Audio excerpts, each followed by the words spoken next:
E nesse momento, que agora há pouco já dávamos o Pix para você fazer a sua doação, fazer uma colaboração de qualquer modo. É o momento do Brasil estar unido pelos brasileiros que moram no Rio Grande do Sul, por todos aqueles que se encontram no estado, nesse estágio de calamidade pública que se encontram. Você vai vendo as imagens aqui, isso porque parou de chover, mas as chuvas podem voltar. O estado está alagado, literalmente, um prejuízo econômico enorme. Problemas de segurança pública, criminosos, oportunistas se aproveitando nesse momento para praticar assaltos, problema de saúde, contaminação, doenças, problema de abastecimento.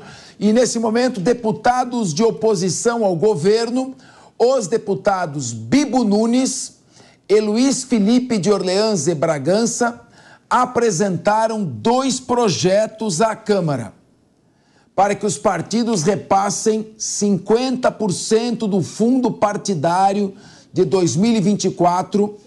Esse é do partido. E do fundo eleitoral de financiamento à campanha para ajudar na reconstrução do Rio Grande do Sul.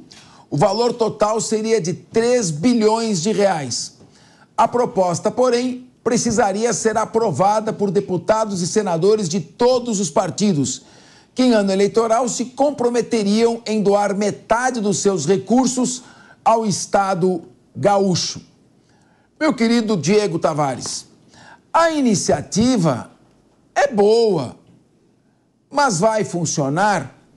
Ela provavelmente vai ser vista com muita antipatia pelos colegas parlamentares, porque se ela for aprovada, são os 2 que se tornaram os heróis da ideia. E se ela não for aprovada, o Congresso será culpado e os 2 ficaram com a boa iniciativa. Pelo que eu aprendi em política, um projeto importante como esse, o deputado não corre, apresenta e protocola.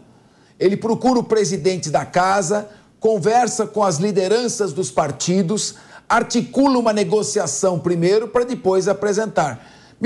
Me parece mais uma iniciativa que não vai dar em nada, a não ser nesse comentário que faremos aqui, Diego Tavares. Infelizmente, professor Capês, porque a ideia, em sua essência, é uma grande ideia. Parece que já tem uma projeção do Ministério dos Transportes de que será necessário o custo de R$1 bilhão para a reestruturação de toda a malha rodoviária do Rio Grande do Sul. 1/3 do valor que seria arrecadado com um projeto como esse bastaria, então, para você recuperar todas as estradas do sul do país e sobraria ainda R$2 bilhões para que fosse investido na reestruturação, nas obras que o João Belutti citou aqui há pouco. Enfim, é uma grande ideia. Também entendo a parte que o professor Capês aqui disse a respeito da articulação política. De repente, isso já até foi conversado, mas foi rechaçado nos bastidores. Por isso, o Bibo Nunes e o seu outro colega, cujo nome me fugiu aqui agora... Luiz Felipe Orleans Bragança. O príncipe, o Luiz Felipe Orleans Bragança, protocolaram só para fazer aquela foto no balcão do protocolo, né? Mas eu, enfim, como cidadão brasileiro, gostaria muito de ver um projeto desse tornar realidade e iria bem ao encontro daquilo que disse o presidente Lula na sonora que nós rodamos daqui a pouco, de que o processo eleitoral desse ano não pode atrapalhar a recuperação dos municípios do Rio Grande do Sul. Ora, que forma melhor de transformar isso em prática do que destinar o dinheiro que vai ser gasto com santinho, com bandeira, com material publicitário em campanha para a reestruturação das cidades. Eu faço votos de que o projeto vá para frente, muito embora a experiência, conhecendo a política como eu conheço, apontem no sentido contrário, de que dificilmente um projeto desse será aprovado. Mônica Rosenberg, a ideia em si, ela traz um ar de austeridade, que é importante nesse momento. Mas nós precisamos de medidas concretas, reais, efetivas, que façam o dinheiro chegar até lá, a ajuda a chegar até aquele momento. O Congresso podia ser um pouco mais pragmático, um pouco mais direto.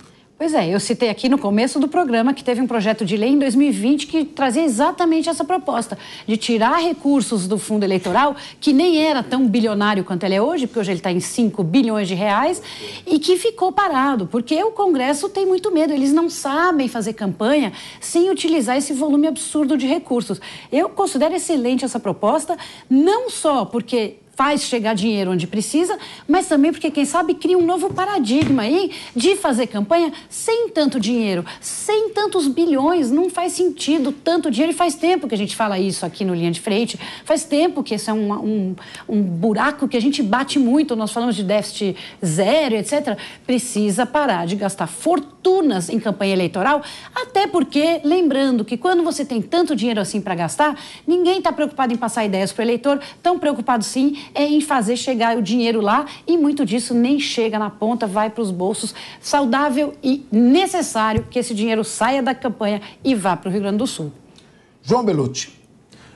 Foi muito bem colocado aqui pelo Diego a questão das obras, estima-se em 1 bilhão, e você vê o fundo eleitoral da ordem de 5 bi, recentemente ele foi super aumentado, nesse superlativo de valores. A gente observa que a campanha hoje ela tem um foco muito grande na internet, então esse valor é realmente desnecessário. Seria importante os partidos se unirem, né? Nesse momento a gente falta essa sinalização. Lembramos que estamos vivendo uma guerra, é um período de guerra.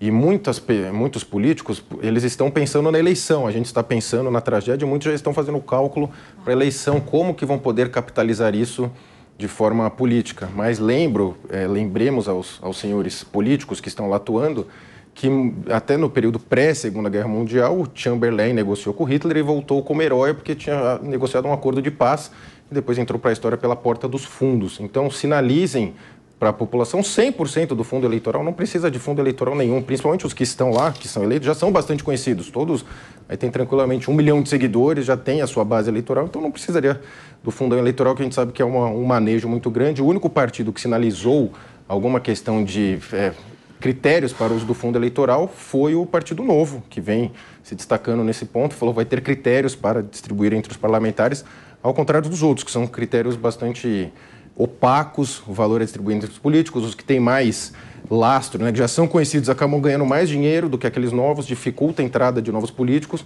E lembremos também que a imensa maioria dos parlamentares que lá estão não foram eleitos com votos próprios. Foi a questão do coeficiente eleitoral que eles acabaram entrando, não foram votos próprios, então também a reforma política é extremamente necessária para o nosso Brasil, que tanto sofre. Mônica. Um lembrete, você citou o Novo aqui, vale lembrar que em 2019 a bancada do Novo quis devolver o valor do fundo eleitoral. Não podia. E não pôde. O Congresso votou contra para que esse valor fosse devolvido. Então agora eles não têm mais como explicar como que eles podem ser contra. Fundamental que eles... E população, pressione, você mande mensagem, fale com o seu deputado, fale com o seu senador, se você se lembra quem são, em quem você votou, fale, faça pressão, porque agora é o momento deles mostrarem com o que eles estão preocupados.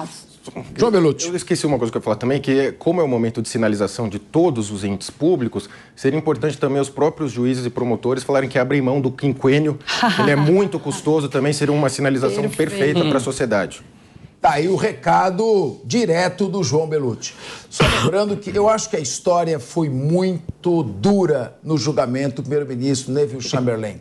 Era um pacifista, era um homem que buscou a paz até o último momento, a Europa vinha destroçada pela Primeira Guerra Mundial e, é claro, ninguém sabia ainda que esse ditador fascínora chamado Adolf Hitler levaria o mundo a uma completa destruição. Infelizmente, a história acabou sendo dura com o pacifista primeiro-ministro Neville Chamberlain, que dizia: esse é um tempo de paz, não é um tempo de guerra. Ele estava errado.